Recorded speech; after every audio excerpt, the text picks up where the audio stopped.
Hey Waffle Gang, I do hope you're well. My name is Mark and today we're checking out some more Reddit stories, and if you do love a Reddit story, why not consider hitting that like, subscribe, maybe that notification bell too, and let's crack on with today's first story. Much love, guys. Now today's first story is from a subreddit we haven't covered before. It comes from Waiting to Wed from Feisty8799, and it says, he has a ring and I found out that he's planning to propose on our anniversary. But I feel like I've mentally checked out. 1.5 years after he first told me we were going to get engaged soon. My partner bought the ring a long time ago. He previously insisted that we had to live together to see if we're compatible before he could propose, and that he wouldn't propose otherwise. I've been ready for much longer than he has, and that's not his fault, of course. But after waiting and waiting, I've gone from anxiety to hope to excitement, and finally just numbness. He didn't intend for me to know, but my sister, who helped him finalize the ring out of the ones I had liked, was happy about it and couldn't keep the secret that he's proposing in just under a week. It makes sense now that he was trying to get me to take a couple of days off to go away for a mini break to a town in which we met, but I couldn't get leave approved. She noticed that I've been feeling quite low throughout the holiday season, and she thought it was because I was waiting for a proposal. The reality is that I gave up on it a month or two ago. I've tried to convince myself that it's what I still want, but that ship has sailed. It's quite strange to be in the process of falling out of love with him gradually. He's 29 and I'm about to turn 29. I fear I'm being irrational here, because in total we've been together for only 3 years, but he's been telling me for 1.5 years that he will soon propose. I feel compelled to say yes now because everything is in place, but I don't feel in love with him anymore. He seems happy to talk about marriage now and has brought up marrying in autumn a bunch of times, and I wish I still felt the same joy at discussing wedding plans that I did before.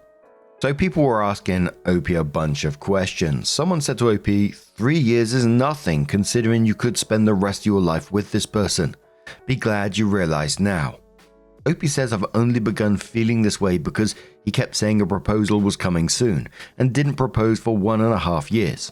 And his insistence on living together when he knew it was not something I was comfortable with without being engaged. How long ago did OP move in with her boyfriend, and was it fine for her to live with him? OP says only a few months ago, and I shouldn't have done it because I was not happy to. I used to share a flat with my friend and had done so for years. The only way to live together was to move into the flat that he's been renting because he lives on his own. Big mistake doing something that didn't feel right to me at all. And no, it's actually been fine living with him, but living together before engagement was really something I did not want to do. But he made it a condition to getting married after he brought the ring earlier in the year. I shouldn't have agreed to it, but I did. And that's where the resentment has come from, along with the 1.5 year wait. Another commenter says to OP, to feel that much resentment after such a short time is a sign you weren't right for each other anyway. Honestly, 3 years of dating and requesting to live with each other before marriage are totally reasonable at your age. Objectively, you're being a bit unfair here, but if you're not just feeling it anymore, so be it. It's better to end things now before the engagement. This is no base for a lifetime commitment. OP says, I don't think feeling resentment after waiting 1.5 years is soon at all. He said he would propose soon, and soon is not more than a few months. Certainly not over a year. He should have been honest that he wasn't ready instead of dragging this for 1.5 years. Someone accuses of OP for blaming her boyfriend for her choices, and she needs to communicate with her boyfriend about the issue. OP responded saying, I don't believe I am, especially as he wasn't communicating early with me on the issue until a few months ago. Sometimes you do things you feel will work out fine, but you don't realize until later how they will make you feel. I felt pushed into making that decision because of the various conversations that we had earlier this year, in which he shared things that he should have done a long time ago. Someone says to OP, 2 questions. Numbness aside, do you want to marry him? Like take away all of the pomp and circumstance and the emotional politics around it. Do you want him to be your life partner? 2. What the fuck is up with your sister? Why did she spill the beans? I get if she knew you were checking out and felt you need the heads up, but if she didn't know that, and it doesn't sound like she did, What she did isn't okay. Anyway, it's normal to be almost a little blue when getting engaged later than you wanted. It doesn't mean this won't work out, unless you don't want it to. It could mean you just need to have a good, healthy fight where you air out all your frustration that has held you hostage on this for so long. Opie says 1. There was a time until recently when I really wanted him to be my life partner, and I thought we were a good match, but not anymore. 2. She was mistaken and thought that I'd been feeling low because he hadn't proposed, so she was trying to cheer me up thinking I'd be thrilled. He told he had everything planned and ready for a proposal on our anniversary, so she thought I would be happy. Just feels like that the total lack of communication in this, especially like when you're living together and potential for marriage, etc. For me, I would want to live with someone before I get engaged to them anyway. I think that's a good thing in my opinion. And I was kind of wondering what the reason is not to move in together before marriage. It just felt like there was something else there. I don't know what that could be, but we've read many things in the past about religion and cultures, etc., etc. That I'm not going to speculate what it is. But moving in before getting engaged seems like a good thing because there's so much stuff that you could start to resent each other for once you do move in together. And this was all under 3 years. I was like, oof. But Opie came in with an update and said in the middle of 2023, he said he was proposing soon. But a year later, he still hadn't and finally admitted he wouldn't until we lived together, even though he had bought a ring. This was despite me asking him a couple of times what was holding things up. And he always assured me it would happen soon. After he finally shared this with me, he kept insisting I move in, even though I wasn't interested in that before an engagement. But I did because of how much I loved him, and the resentment has been slowly building up ever since. I know it's my fault for moving in, and I should have been firmer about my boundaries. He knew from very early on that I didn't want to set up a household/home with a partner without an engagement. Early in the relationship, 8 to 9 months in, he wanted me to move in. But I told him that I wouldn't do that with someone unless I was going to marry the person and was engaged. He said at the time that was okay and that he understood. So why did he say he was going to propose soon last year, knowing where we stood on this matter? Knowing he was going to propose and realizing I didn't want to marry him anymore, I told him on Saturday night that we couldn't be together anymore. He didn't take it well. He told me I'd blindsided him and that he thought we both wanted a future together. He initially said he didn't know what he did wrong, and I had to explain to him that he knew we had issues with him regarding him always having his way and him knowing I was uncomfortable about moving in before an engagement. The truth is, whenever we disagree, I always end up giving in. He doesn't compromise and isn't very flexible. I've pointed this out to him before, and he accepted that it was an issue, yet nothing changed. Now that I'm ending things, he's saying he'll work on it and it's not something to break up over. We could probably work through the resentment and improve our communication, but I don't know if I'll ever feel the same way about him again. Also, given that he kept saying he was proposing soon, but waited for 18 months, I worry that he might again drag his feet when it comes to other things like having kids or even with planning the wedding. He woke up this morning, the 31st, the day he was planning to propose on, as it's our anniversary, and said he couldn't believe what was happening. He said it didn't feel real because we should be getting engaged today, but instead we're in the process of breaking up. He even asked at one point if we could try again, saying our relationship had been happy for both of us, and that living together we had been very compatible irrespective of how I felt about moving in. He asked if I would consider giving the relationship another chance. We took a break from each other for some time. Again, I don't think this is a good idea. The days since I ended the relationship have been really tough, but it was the right thing to do because we are incompatible. People in my previous post mentioned that I just wanted to marry and get engaged and didn't care who to. But that's not true. My ex, whom I was with from university, was keen to marry me and brought it up soon after we started our first jobs. However, there were a range of issues in that relationship and I didn't think it would work. So after trying to resolve our issues and not being able to for a year, I had to end that relationship. If a marriage and engagement were all I wanted, I would have married him and ignored the issues. I genuinely thought my current partner, well, ex now, and I were a great match. But I suppose I was wrong. I was living in a flat with a friend, and it was my ideal for me in every way. I had to find someone to take over my lease, and I did this to move in with him. Now I have to start looking for a new place again. I've already started, and fortunately, I live in a city where finding a place won't be too difficult. My friend said I should not move out in a rush since I'm paying for half the rent towards his place, but the reality is that this place never felt like home because I moved in begrudgingly. Again, I know it's my fault, but I can't live in what is essentially his home if we aren't going to be together. My sister said that I should think about the fact that I'm going to be 29 and how it might be difficult to find someone to have children with before I hit my mid-30s. Dearie me. But it's better to be single than in a relationship that's not right. I know I might not meet anyone else anytime soon or at all, because you never know what life is going to bring, but that's okay. There are other things in my life that I plan to focus on, like studying for a postgrad diploma that I've been wanting to do for some time. I know he'll be fine soon, as he's quite resilient, and then both of us can get on with our lives. A commenter who was downvoted in this case says, in this case, his hesitancy has paid off because it allowed the OP to realize that they weren't compatible for reasons unrelated to proposing. He was correct not to propose. It saved a future divorce. This wasn't his intent, but the overall issue here was the OP wasn't happy with how decisions were made in the relationship. The partner was. It took years for the OP to express this. Now that she has, both can move on with their lives. In this case, the issue appears to be she didn't communicate with him the issue she was having. It was quite clear that he wanted to live with someone before getting married and proposed after a reasonable length of time after it occurred. It's good she was finally able to communicate and move on. OP says he was not clear about this and waited a year to tell me why he wasn't proposing. And this was after earlier in the relationship, when he wanted us to live together, I told him I wouldn't live with someone unless the relationship was going to lead to marriage and I was engaged. And he said that was fine and continued the relationship. Someone said to OP, did he help with bills? Why did he need you to move in and pay half?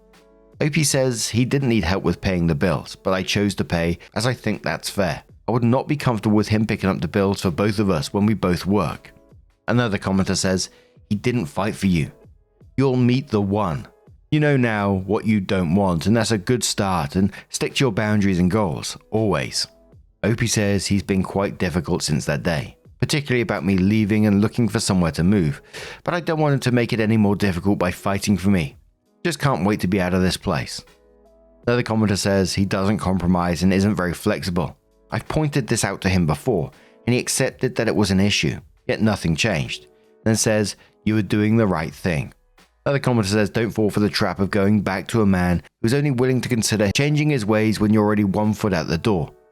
He won't change, and even if he does, it will only be temporary. I felt like I was going a little bit mad in those comments after the update. For me, it felt like the most logical one was downvoted. I was like, oh, okay. Maybe I've totally missed something here. But what do you guys make of this situation? For me, I think, that there is no proposal, there is no marriage, and that relationship is a good thing. But what do you guys think? Let us know your thoughts down in the comments below, and let's move on to another story. Now, our next story comes from Proud Holiday 8, and it says, am I the arsehole for child locking my aunt and then leaving her at a gas station? And this has some trigger warnings on it, so up to you if you want to listen to the story. Timestamps are down in the description. It will likely be the last story of the video. The trigger warnings are stalking, death threats, abusive behavior, entitlement, and potential incest. Oof. My 16 female aunt, 33 female, lives with my family. She has me drive her around and refuses to sit in the front passenger seat because she wants to act like it's a taxi/chauffeur situation, which is shitty of her, but I haven't said anything. The other day we were driving through a restaurant drive-thru and it was packed. The parking lot was full. My aunt got out of the car while we were in the drive-thru and I asked what the fuck she was doing. She told me she was getting claustrophobic and I told her to stay in the car so she doesn't get hit by another car. My reasoning for saying this is she wanted to walk close to the actual road to smoke, where traffic's busy. Normal road. She ignored me and got out anyway. And when I pulled up to the drive-thru window, I got out and put child lock on the back doors. I did this because my aunt has done this several times before, has almost gotten hit when she does it, and has once had her foot run over by a car because she does it. which by the way she blamed on me, even though another car ran over her foot. I got our food, my aunt gets back in, we got on the main road, and it's a traffic jam. My aunt tries getting out of the car again and finds that she's child locked. She starts screaming and cussing at me, calling me a little motherfucker, and screaming at me to let her out. So when we pulled over again, I pulled over, let her out, and told her she could call someone else for a ride home. I left her at a gas station. I got home and my parents asked me where my aunt was. I explained what happened. My mum told me I was in the right, and my dad flipped his shit. He told me to go out and pick her back up, and I told her to pick her up himself because I'm done driving her around because she acts like a toddler. He decided it was appropriate to call me a spoiled bitch before leaving to pick her up. Am I the arsehole for locking my aunt and then leaving her at a gas station? Info. The traffic jam I mentioned. One lane stopped while the other right next to it kept moving. People were actively moving and getting into the lane that wasn't stopped. Also, no, my aunt doesn't have a mental disability. She's just been spoiled by her parents and my dad, and yes, she is my dad's sister. Also, my dad has made a deal with me to get a car. I saved up $2,000 as a down payment for the car, and he'd make monthly payments of $200 to the guy we bought the car from. Or so he tells me. At this point in time, I've paid more for the car than he has, and I've only had it for 4 months. And yes, I work, or rather worked. I got laid off back when everything shut down. Second edit for info. I didn't leave her stranded. She had her phone, and if she chose not to call someone, that's on her. Also, you know how some people go really fast in a residential neighborhood? Apply that to the restaurant's parking lot. People get really mad/fast in Chick-fil-A parking lots for some reason. Apologies if I got the Chick-fil-A wrong. I'm pretty sure I get that wrong every time, I can't remember. Also again, I'm in America. We get our licenses at 16 and I'm almost 17. And yes, I pay for my own gas to drive dear auntie around. My dad, the one who called me a spoiled bitch, raised me not expecting anything to just be handed to me. If I were out of gas on a back road, he would leave me there and tell me to figure it out. This is from experience. Ugh, another entitled family member. Absolutely not the arsehole at all. She was somewhere safe. Someone else can pick her up. She can get a taxi. She got loads of options. You know, if someone's driving you around being nice to you, don't treat them like shit. Don't call them a motherfucker. It's really that simple. If someone's willing to go out of their way to help you out, you make their lives easy. Can I pay for your gas? Can I contribute towards your gas? Can I pay for your meal in the drive-thru? Something like that. Or even just using your words and saying, thank you so much for what you're doing for me. It's really not difficult, is it? But the first commenter, who was downvoted, says, you're the arsehole. What the fuck is wrong with you? If you're driving off without her, what was the fucking point of locking her in? Opie says I locked her in because I didn't think she'd start screeching like a banshee on a main road. And I didn't want to get pulled over by a cop with her screaming in the back seat. Seems like a pretty bad situation to try and explain to a police officer.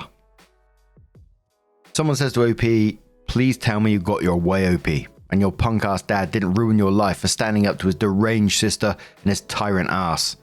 OP says he took the car keys from me and told me I'm not getting them back for a while. So I don't know if that counts as ruining my life. Messy Jayhem says, wait, why doesn't she drive herself? OP says she doesn't have a license and refuses to get one. And the top commenter says, not the arsehole. Who gets out of the car in the middle of a traffic jam? Don't drive her anymore. If she wants a chauffeur, she can hire one. So a year later, OP comes in with an update and says, this is way overdue, I think, and I'm not sure if anyone will see it, but I do want to kind of talk about what happened. So not long after the original post, my mum and dad split. Mum took me, dad stayed in the house with my aunt. Oh dear. I think those trigger warnings are coming in soon. Mum and I moved halfway across the country, and we have an apartment now. Mum and dad are in the process of getting divorced, and it's surprisingly civil. He's also put my car in my mum's name, and I have it again. Found out something. My aunt was apparently diagnosed as a narcissist, though I'm not sure if that counts as a mental disorder. More about my aunt and my dad. Looking back, their relationship was really fucking creepy while Mum and I were living there. I don't want to say it was incestual, but it definitely wasn't a normal sibling relationship. Also, and kinda worse, my aunt got caught stalking my mum and I before we moved to where we are now, She even threatened to kill my mum several times over the phone and through mail. She, Aunt, was doing it pretty frequently a while back, but now she's only doing it semi-frequently. I think my mum's trying to get a restraining order against my aunt.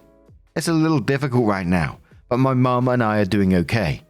She's going to put me in therapy soon because I've been taking a lot of this really hard. Mum thinks I have anxiety and she just wants to make sure I'm really okay. Holy moly, what a messed up situation. And I'm not sure how restraining orders work and how hard it is to get them, but surely if you take a letter where you've been threatened to be killed by that person, a restraining order should be the minimum, right? Again, I don't know the ins and outs of it, so you have to let me know on that one, but holy shit. Let us know your thoughts down in the comments below. And just a huge thank you for being here today, getting involved in the stories, your love, your support, and your time. It always, truly means the absolute world to me. I know I say it every single time, but I really do appreciate you taking the time out of your day to be here. It means the absolute world to me. I can't believe I'm still here doing this. I'm blown away. Thank you. And I will see you in the next one. Take care and much love.